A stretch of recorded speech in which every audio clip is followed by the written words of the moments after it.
Hudson County View live at Uncut, and of course Hudson County, John Arhitis, and we're going to be talking about, of course, the latest and greatest here at Hudson over the past 7 days. So first of all, obviously the big news story this week is a rarely seen tropical storm, which throttled back and forth between tropical storm and hurricane. But of course, we're talking about Isaias, and we're going to tell you about the damage here at Hudson County, how many people are still waiting, how many, but the areas where trees still need to be cleaned up, and much more about the impact of the storm, which actually only produced a relatively small amount of rain compared to what was predicted. So we're going to get into that. We're going to talk about the NJ Sierra Club really hitting Liberty National owner Paul Fireman, and we're going to talk about why they're unhappy with a plan from 2017 about expanding the golf course. We're going to also go to Hoboken, and we're going to talk about Mayor Ravi Bala unveiling a little bit of detail about a face mask ordinance that could potentially lead to a $250 fine for those that participate in quote-unquote chronic disobedience.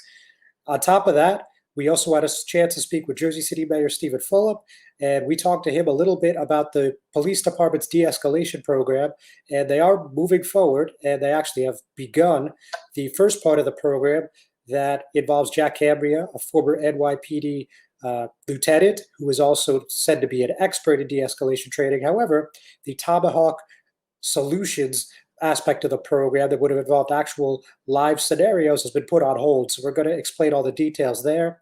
And we're also going to, if we have time, talk about a story that just came out minutes ago, and that involves West New York Education Association coming out against in-person learning. So all that and maybe a little more, but first we're going to take our commercial break. Hudson TMA reminds you that whenever you are out on your bike, there are several things you must remember to stay safe. That means when you ride in the street, ride in a straight line with traffic on the right side of the road. Riding against traffic is dangerous. It puts you where the driver of a car isn't expecting you. Meaning he might turn in front of you. Or worse, into you. And you know what that means. Ouch. And if you're riding with friends, always ride single file. And here's something else to remember. Always obey traffic lights and signs, and pay attention to lane markings. When you see one of these, stop. When you see one of these, yield. Traffic might be coming from one side or the other. Now, since your bike doesn't come with turn signals, use your hands. But always check for traffic before you turn. Do this to turn left, this to turn right. Also, some states allow you to do this to turn right, and do this to stop.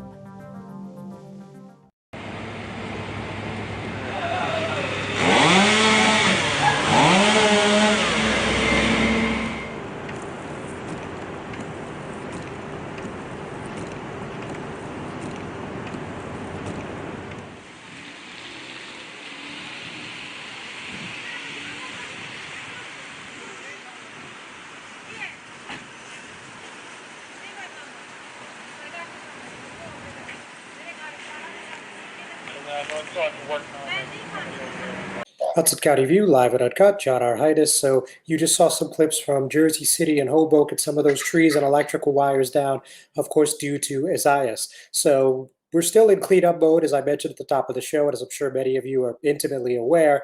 So at the moment, we got an update from the governor at approximately 10 a.m., where this storm, if you didn't know, actually led to 1.4 million power outages throughout the state of New Jersey. We're down to about 550,000, according to Governor Phil Murphy, and PSE&G is still working on this. Now, unfortunately, some people as close by as Greenville have told me that they're expected to be without power through Monday, and PSE&G has went on the record a few times now saying that they expect the vast majority of people's power to be restored by tomorrow. So it just appears that there were just so many outages. They just don't have the capacity to do that any faster than what they're doing. So certainly if we get any further clarity on that, we'll let you know. But unfortunately, if you're without power, it just looks like we're going to be playing a waiting game for a while.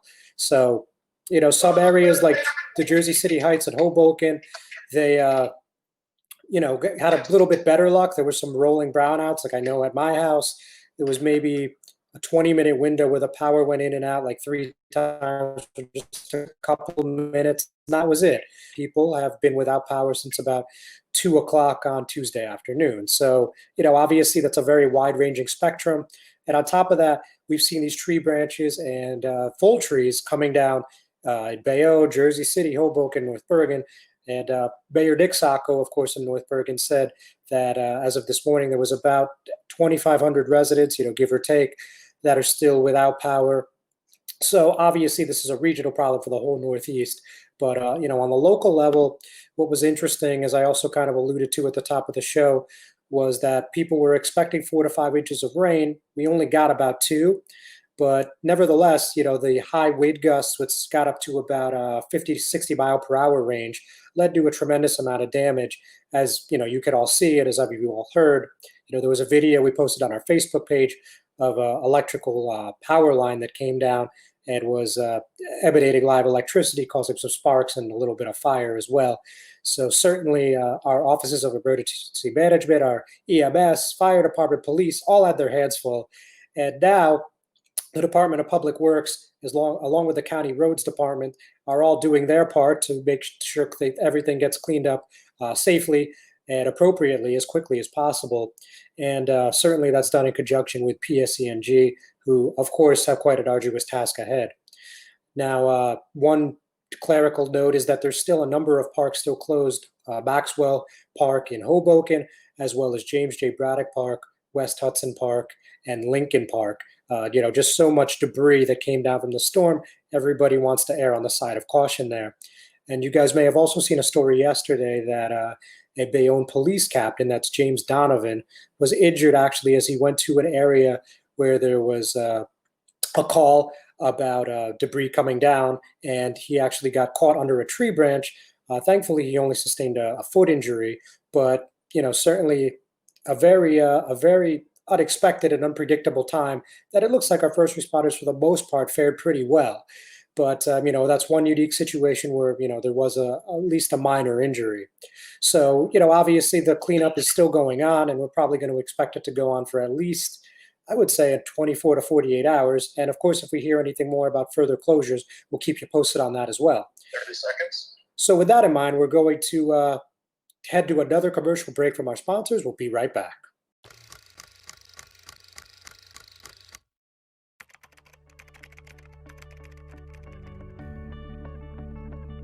We have to be able to police ourselves because we don't want anybody to tarnish our badge. When internal affairs complaints are not handled properly, the public may believe that most officers commit crimes, when in fact that's not true. Most officers are professional. Most officers do not commit crimes. If complaints aren't taken properly and the community that we serve doesn't have a trust in the police department, there has to be legitimacy. If the community doesn't trust the police, how could we effectively serve them? And by having a really comprehensive internal affairs unit that handles the complaints properly and people have trust in the system, it enables us to do our entire job as a police department much better. We need the community as much as they need us. So that citizen that has lost trust in the community could be a very important witness for us tomorrow. Most women who give birth recover without problems, but any woman can have complications after the birth of a baby.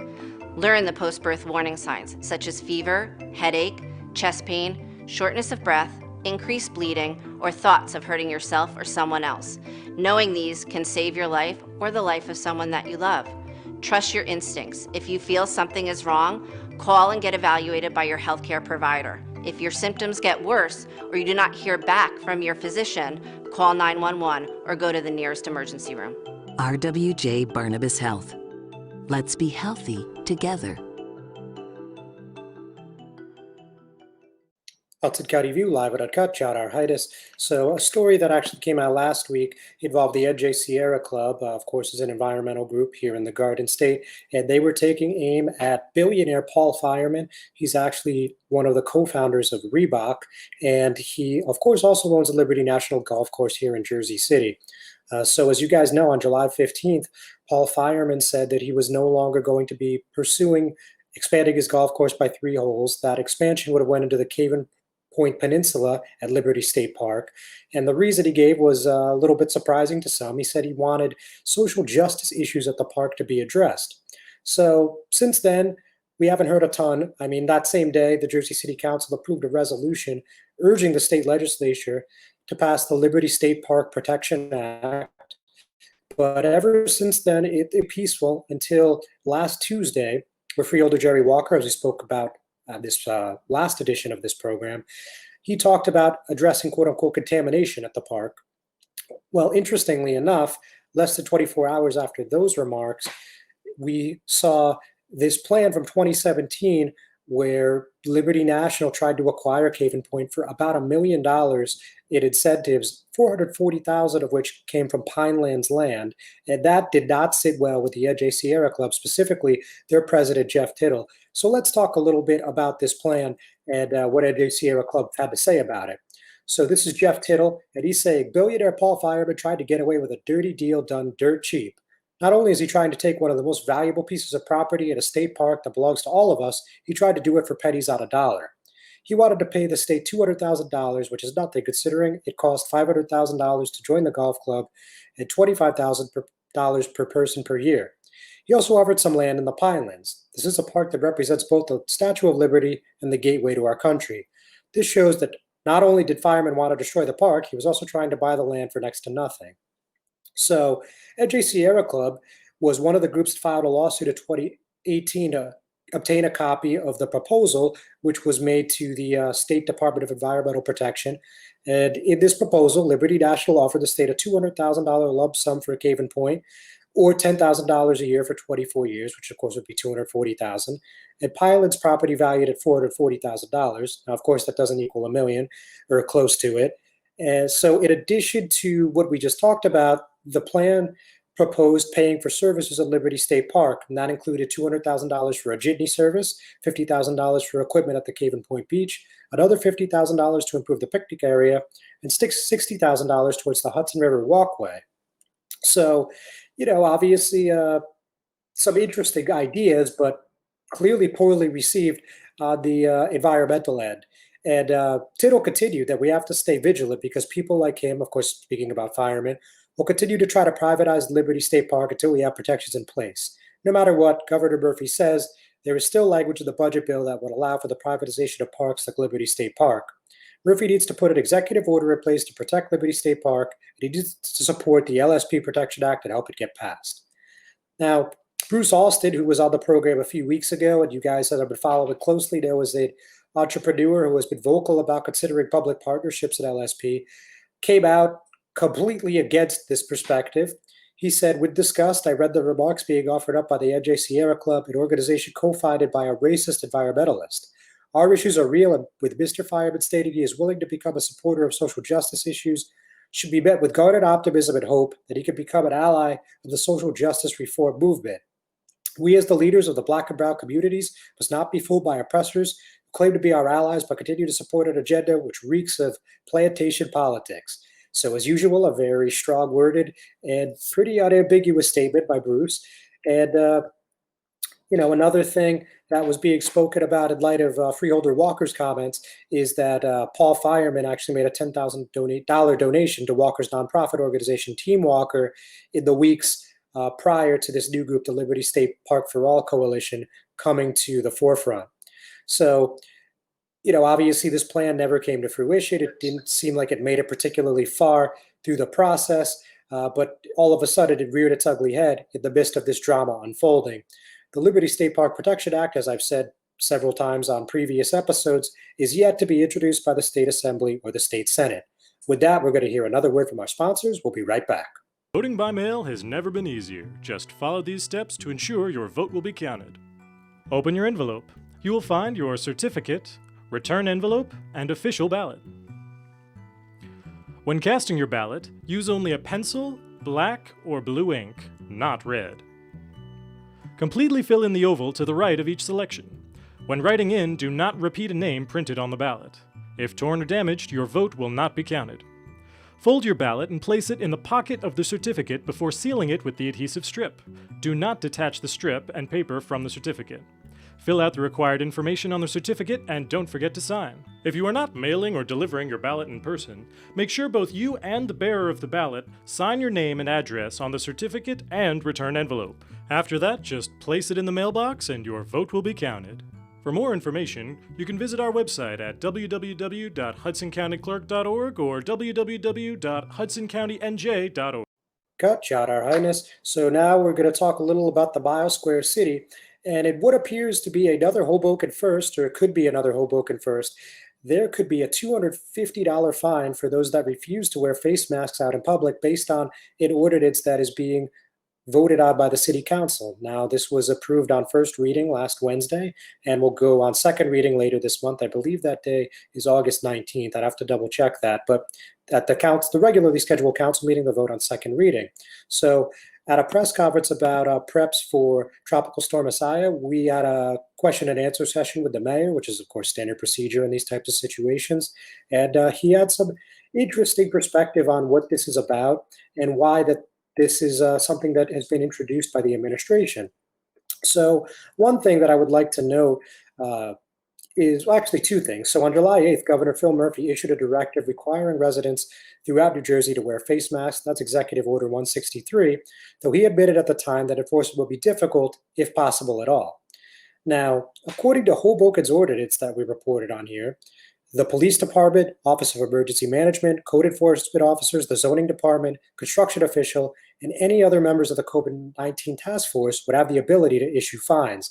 Obviously, that's a fair number of people, and that sounds like it would be a discretionary type of issue. Now, the mayor was also clear, just to clue you guys in case you didn't get a chance to see it or read it yet, that they still want to prioritize education over enforcement, I believe was the phrase that he used. And this is only a situation where they want to issue fines is if chronic disobedience, or if it's just a type of situation where people don't want to listen. Disorderly conduct, I know, was the other phrase he used. But with that being said, I think we're going to go to the clip and we'll let you guys hear it straight from Mayor Ravi Bala himself. It's something that hopefully will be in the city's toolkit to contain the virus. Right now, we have formed an ad hoc COVID special unit consisting of various departments within the city of Hoboken to enforce the governor's mandate in a way that is not heavy-handed, but that really emphasizes public education. So we've tasked our regulatory officers, our code enforcement officers, with in a situation where you see someone not complying with the face mask mandate to give people a mask instead of a ticket, or give people a warning instead of a ticket. The mechanism of an ordinance which creates a local fine is intended to be utilized only in those extreme measures where you have chronic disobedience or disorderly conduct associated with that type of situation. But we hope, the good news is that this ad hoc COVID task force or special unit has received a lot of cooperation from residents when they've been asked to mask up, so to speak, or when they've been asked to social distance. So this is just another progressive measure to achieve greater compliance with the governor's mandates and contain the virus. So, of course, it's entirely possible that the city council or the administration decides to pull it prior to the next meeting. And, of course, it's also possible that it gets voted down. You never know in Hoboken. But for now, they could be the first to implement a fine in the state of New Jersey. So something to definitely keep your eye on. And on another clerical point, you guys probably know that the last city council meeting was on July 29th. So a reason that this fell a little bit under the radar was, first of all, you guys know from last week that Police Chief Kenneth Ferrante received a new contract, a 3-year contract. The new Western Edge redevelopment plan was approved. So that kind of took over the news cycle as far as the Mile Square City is concerned. And also, this was just a first reading, and it was the last item on the agenda for a nearly 3-hour meeting, which is actually pretty short by Hoboken standards. But nevertheless, it was something that was easy to miss, and something that was brought to my attention, well after the 29th meeting had concluded, several days after. So with that, we're going to take another break. We'll be right back. At RWJ Barnabas Health, we thank you for all your sacrifices, for staying home, for putting off visits for the sake of others, for sending us food and messages to uplift our spirits. And we thank you, New Jersey, for trusting us to take every precaution as we safely welcome you back. RWJ Barnabas Health. Let's be healthy together.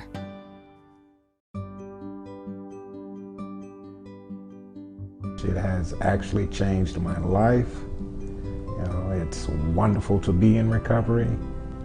I'm also a grandpa, a great-grandpa. I found joy in being abstinent from use. I'm a family member, I'm a productive member of society, I'm a dog owner, things like that. I'm a fiance. So I think that recovery means on such a broad scale, there's so many different layers to what recovery means to me. We're just like everyone else. We have heart and soul. It's just that we have this substance abuse disorder and that we're dealing with that. And if anything, it makes us a little bit stronger.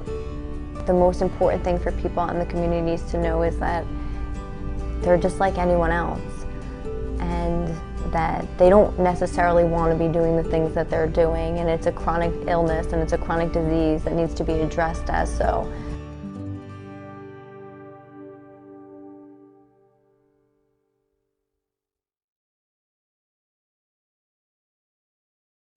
Hudson County View, live at Uncut, John R. Highness. So let's talk a little bit about the Jersey City Police Department and de-escalation training. So you guys probably remember back in June, the city announced that they were doing a $1 million, two-pronged de-escalation training program that was going to be engaged in by the entire department, and this was going to take approximately 8 months. And the first part of the program is going to be administered by Jack Cambria. He's a retired commanding officer of the NYPD hostage negotiation team. Specifically, he would teach verbal de-escalation and crisis communication for about 4 months. Then there would be an approximately 4-month session with Tomahawk Strategic Solutions. And if that name sounds familiar, that's because the Jersey City Police Department and other Hudson County law enforcement agencies have utilized them for active shooter training.